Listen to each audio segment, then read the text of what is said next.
Crystal Life dans 5 ans, c'est une pépite solide ou une machine de guerre? Une machine de guerre. Vous êtes plutôt Google Sheet ou carnet de terrain?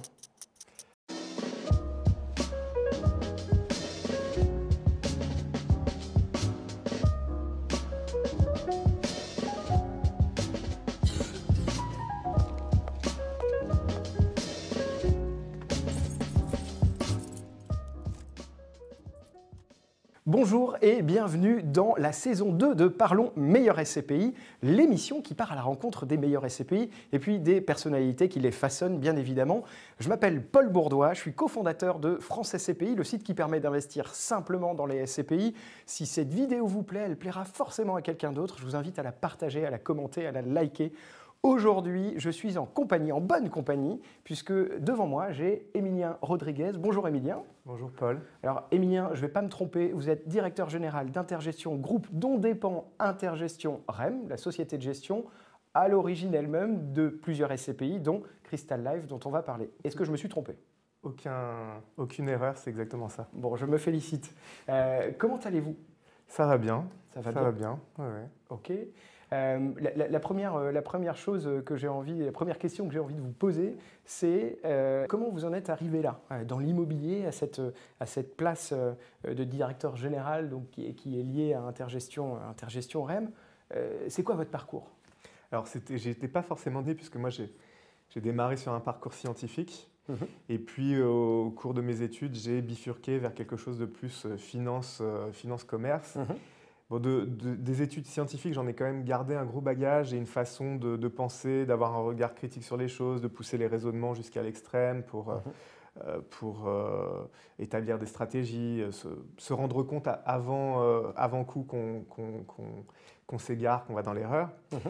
Ça, c'était très important et c'est quelque chose que j'ai pu remettre en pratique ensuite dans mes différents métiers. J'ai démarré du coup directement dans un cabinet de gestion de patrimoine, puis j'ai passé 3 ans au développement commercial, un développement commercial chez Foncia, où j'ai pu rencontrer à la fois, il y avait une partie B2C, donc à la fois rencontrer et apprendre ces sensibilités du client final, du grand public, et puis travailler déjà avec des institutionnels, des grands promoteurs d'Île-de-France.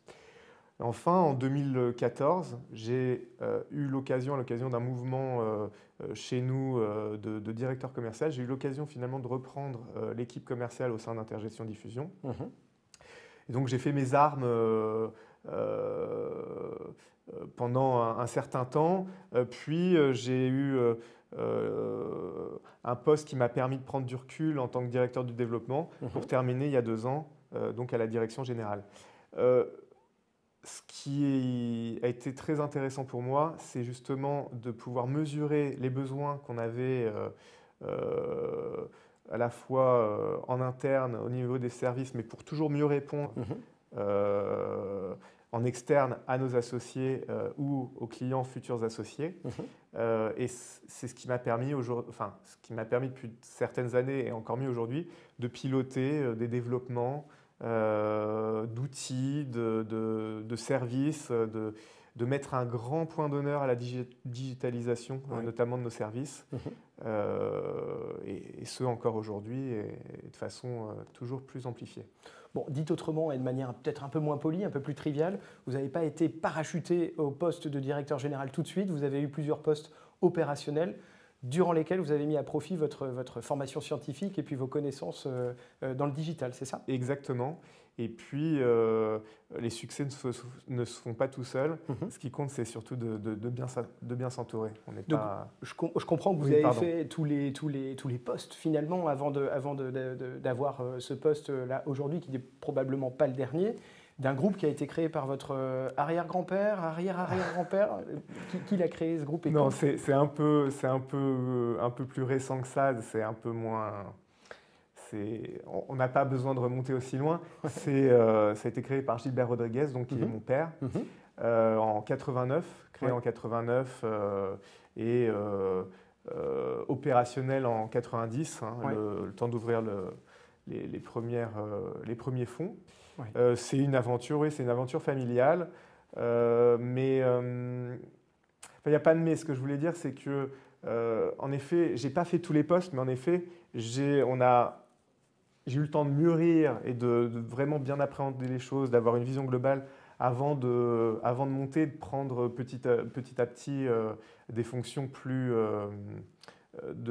avec plus de responsabilité. Mais c'est comme ça qu'on a été, mon frère et moi, éduqués. On n'arrive pas comme un cheveu sur la soupe et on n'arrive pas là si on n'a pas sa place non plus. Donc, je comprends, il faut la mériter donc. Exactement. De ce que vous dites, je comprends, vous commencez votre carrière dans l'immobilier ou en tout cas dans les CGP, mais vous êtes quand même un peu un enfant de la balle puisque votre papa commence dans l'immobilier. L'expression de l'artiste, tout à fait. Absolument, même si vous n'en êtes pas un, mais on y reviendra peut-être en parlant cinéma tout à l'heure.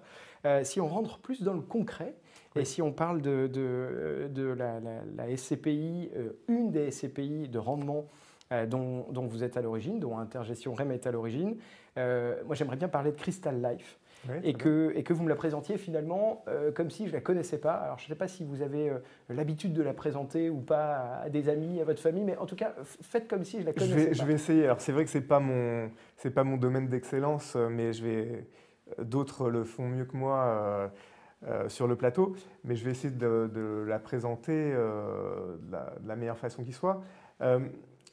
La SCPI, donc Crystal Life, c'est une SCPI, une vraie SCPI diversifiée. Pourquoi on disait ça à l'époque où on l'a lancée? Puisqu'on l'a lancée, alors elle fait partie de ce qu'on peut appeler aujourd'hui les néo-SCPI, puisqu'elle a été lancée en 2021. Elle est assez jeune. Maintenant, elle a été lancée avec nous, l'expérience et le succès de notre première SCPI Crystal Rent, qui elle, cette année, va avoir 15 ans. Donc c'est une néo-SCPI, mais avec l'expérience de sa grande sœur. Et pourquoi pure diversifiée? Parce qu'à l'époque, maintenant, on en voit plus qui sont de cette nature-là, mais à l'époque, ce qu'on appelait diversifié avait quand même une grosse prépondérance de bureaux et n'était pas finalement tellement mutualisée sur différentes typologies d'actifs qu'on aurait pu le penser ou que leur nom l'indiquait. D'expérience, on a voulu concentrer Crystal Life sur les besoins essentiels. Pour nous, c'était quelque chose d'évident, avec toujours la même attention prêtée aux locataires. On entend maintenant très fréquemment cette musique, le locataire au centre, ou nous, ça fait des années qu'on le dit, à la place de l'emplacement, comme on a pu aussi l'entendre, le locataire. Alors, c'est toujours sympa d'être suivi, je préfère être suivi qu'être suiveur, donc ça ne me dérange pas que maintenant certains… vous recopient. Exactement, s'approprient ce vocable, y a pas de souci, nous sommes bons joueurs. Qu'est-ce que je peux dire d'autre sur la SCPI Crystal Life? Peut-être… Aujourd'hui, sa maturité, donc la SCPI Crystal Life, là aujourd'hui, elle est à 250 millions d'euros de capitalisation. C'est une SCPI, alors avec le disclaimer bien sûr, hein, les performances passées ne préjugent pas des performances futures. Alors, Émilien, je vous coupe, il y aura tous les disclaimers qu'il faut, mais vous avez raison de parler de dire que le passé ne présage pas de l'avenir. Vous avez raison, on le répète. Et je démarre par ça avant d'annoncer le… elle a fait une performance, donc un 6,51 de rendement sur l'année 2024. C'est une performance qu'on compte reproduire sur l'année 2025. De manière non garantie, bien évidemment. De manière non garantie, exactement, comme je l'ai précisé au préalable, mais on peut le redire avant et après. Quoi dire d'autre sur Crystal Life? Donc oui, vrai diversifié, des domaines d'investissement… dans les biens dits essentiels. Exactement. Alors pour nous, les biens essentiels, c'était notamment l'alimentation, mais aussi ce qui pouvait se référer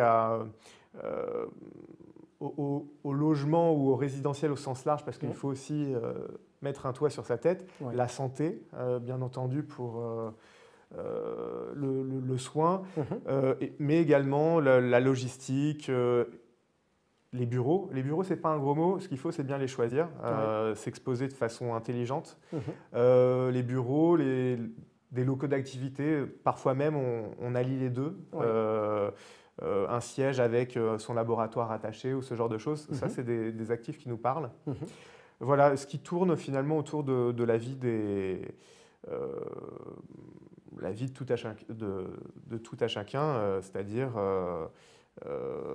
exercer une activité, se nourrir, se soigner, mettre un toit sur sa tête, que ce soit au quotidien ou, parce qu'on peut en parler avec une des dernières acquisitions qu'on a faites en hôtellerie, ou quand il s'agit de prendre quelques jours de vacances ou quelques semaines de vacances, voilà, avec l'hôtellerie. Très bien, donc je comprends qu'on est sur une vraie diversifiée par opposition à ceux qui sont plutôt des suiveurs dans la tendance, sur les biens dits essentiels, et puis une SCPI qui est performante, en tout cas plus performante que la moyenne, même si on rappelle que les performances passées ne présagent pas de l'avenir, plus de 6% pardon, de taux de distribution en 2024. Est-ce que vous avez déjà un objectif de taux de distribution pour l'année 2025 ? Est-ce que vous comptez le dépasser ou pas? Est-ce que vous comptez l'atteindre? Attention, je vous enregistre. C'est ce que je disais juste avant, on compte reproduire la performance. Oui, il y aura peut-être une petite surprise, on arrivera peut-être à distribuer un petit peu plus à nos associés. Les conditions dans lesquelles on a réalisé les dernières transactions le permettent. Il est vrai qu'on a eu un réajustement du marché et donc sans déplacer le curseur de risque, on obtient de meilleurs rendements sur les acquisitions. Et ça, on en fait bénéficier le fonds et les associés, bien entendu. Ok. En préparant cette interview, Oui. et je le savais, mais en tout cas pour réviser mes fondamentaux, je voyais qu'Intergestion était une société de gestion indépendante. Alors je le précise parce que ça devient assez rare aujourd'hui. On est face à des grosses machines de guerre. Je ne dis pas que Intergestion ne l'est pas, mais en tout cas on sent, dans le domaine financier, on dirait une gestion stock picking. Moi j'aimerais bien vous entendre sur ce que ça change en tant que dirigeant et puis dans vos choix de gestion aussi. Alors l'indépendance, c'est vrai que ça fait partie de l'ADN d'Intergestion. Oui. C'est quelque chose qui nous tient à cœur, c'est évident. L'indépendance, ça se traduit par une totale liberté de choix, de conviction également. Elle ne change pas au gré d'un associé qui insufflerait ses idées. L'indépendance, c'est aussi ce qui nous oblige, dans le sens le plus noble du mot, c'est-à-dire c'est ce qui nous oblige à toujours apporter une attention particulière aux associés, puisqu'on n'a pas cette capacité d'appuyer sur le bouton comme certains institutionnels qui ont une clientèle captive, de collecter comme ça à la demande. On est obligé de proposer une offre qui sorte du lot et de faire très attention à la façon dont on va construire les produits pour qu'ils soient qualitatifs à la fois pour nos partenaires distributeurs, pas les décevoir, et puis pour l'associé, le client final, le client de nos partenaires distributeurs. Il faut qu'on mette tout notre sérieux à transformer cette épargne qui nous est confiée dans quelque chose qui se projette comme la nature de son sous-jacent nous oblige à le faire, qui se projette sur le long terme. On parle d'immobilier. Et quand je parlais du curseur de risque, c'est quelque chose qu'il faut manipuler avec précaution. On est au-dessus de la moyenne du marché, mais on ne va pas chercher la surperformance ou la performance parce qu'on ne veut pas déplacer ce curseur de risque. Voilà, il n'y a pas de recette miracle. À un moment, il faut être lucide. Le marché est le même pour tout le monde. Ensuite, ce que vous distribuez, ça dépend de ce que vous êtes allé acheter. Voilà. Ok. Il y a une autre particularité qui m'a interpellé. c'est que vous contribuez à des actions sociales ou environnementales aussi, si je me suis bien renseigné, à travers votre statut de fonds de partage notamment. Tout à fait. Et je crois que vous contribuez au Resto du Cœur, WeForest, etc., ou l'Institut Curie. Est-ce que vous voulez bien m'en parler? Exactement, de ça, c'est intéressant. Positif aux 3, tout à fait. On a démarré cette initiative avec la reforestation, pardon, au travers de l'association WeForest. Ouais. On a dû démarrer les donations il y a au moins 4 ou 5 ans maintenant. Et on les avait rattachées finalement au nombre de parts souscrites, mais totalement détachées de ce que pouvait investir l'associé. C'est-à-dire que c'était un engagement de notre part de traduire une partie finalement du résultat du groupe en action comme celle-ci. Et puis, donc, parce qu'on a toujours eu cette sensibilité quand même aux choses, et aussi, quand on parle d'impact, moi, il m'importe que ce soit vraiment quelque chose de palpable et de probant. Il y a aussi beaucoup d'initiatives qui ne sont pas forcément pertinentes à mon sens. Alors après, ça n'engage que moi, mais et donc s'intéresser à des choses qui ont du sens, c'est quelque chose qui nous ravit.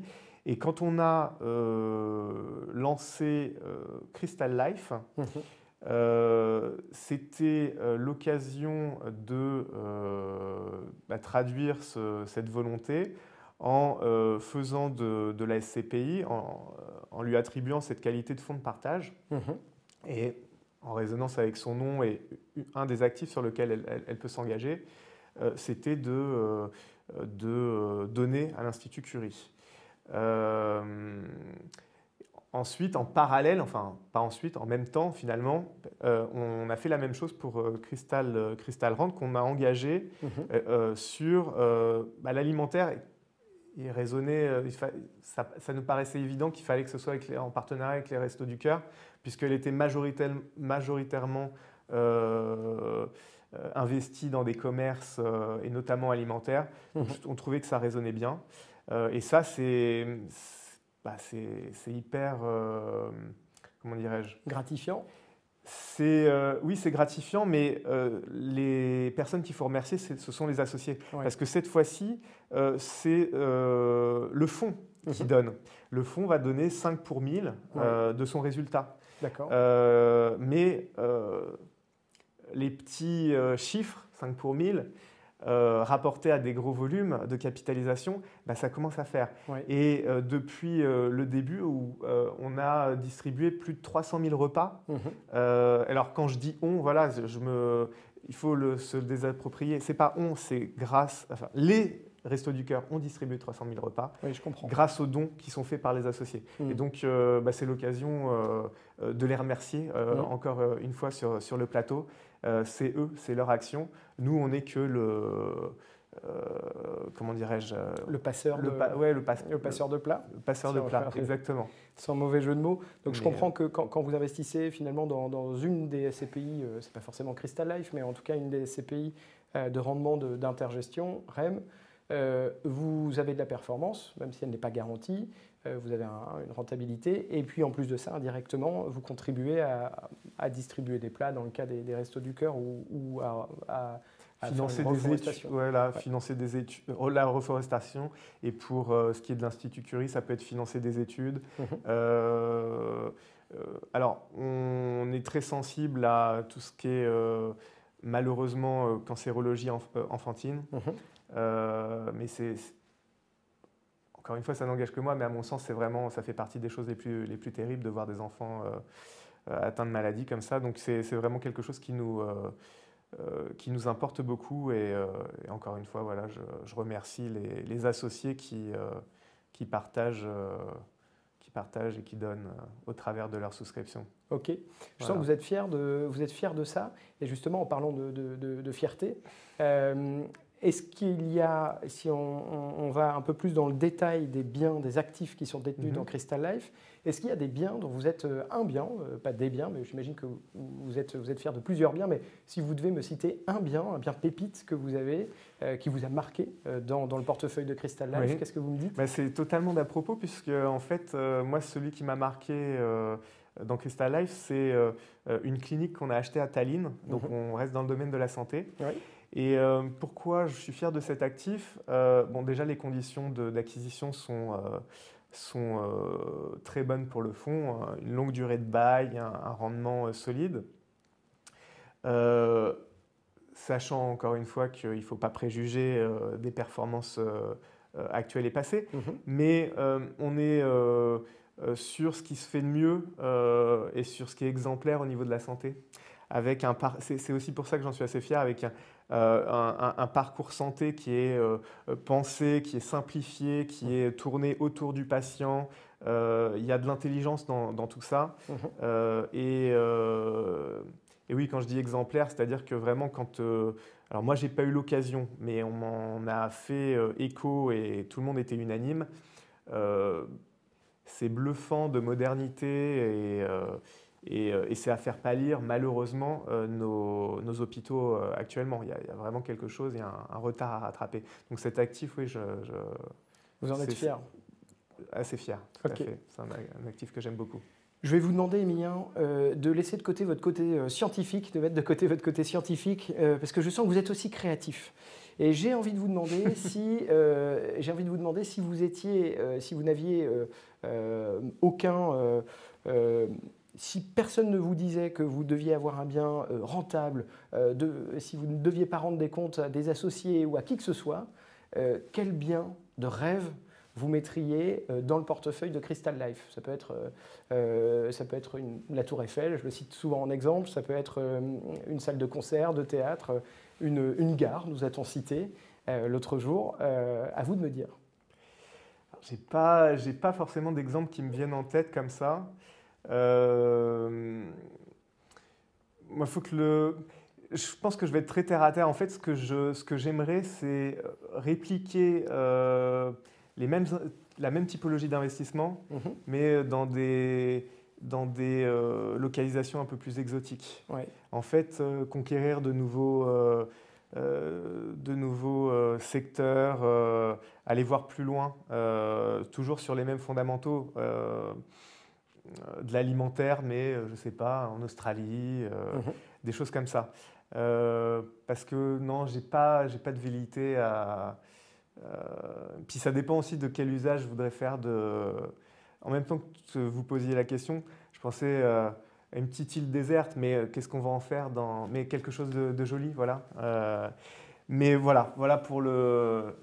Il y a de l'exotisme dans les deux cas. Sinon, ça serait reproduire, ça serait acheter de la santé ou de l'alimentaire, mais ailleurs, élargir les horizons. Alors, Emilien, moi, ça me dérange pas de contourner la question, je suis désolé. Non, ça me dérange pas de retenir que vous allez mettre une île déserte dans le Pacifique, dans le portefeuille de Crystal Life.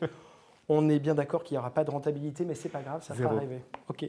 Je continue sur votre côté créatif. Si je vous demande, et là je fais un pas de côté, si je vous demande si votre SCPI était un film, lequel serait-ce? Qu'est-ce que vous me répondez?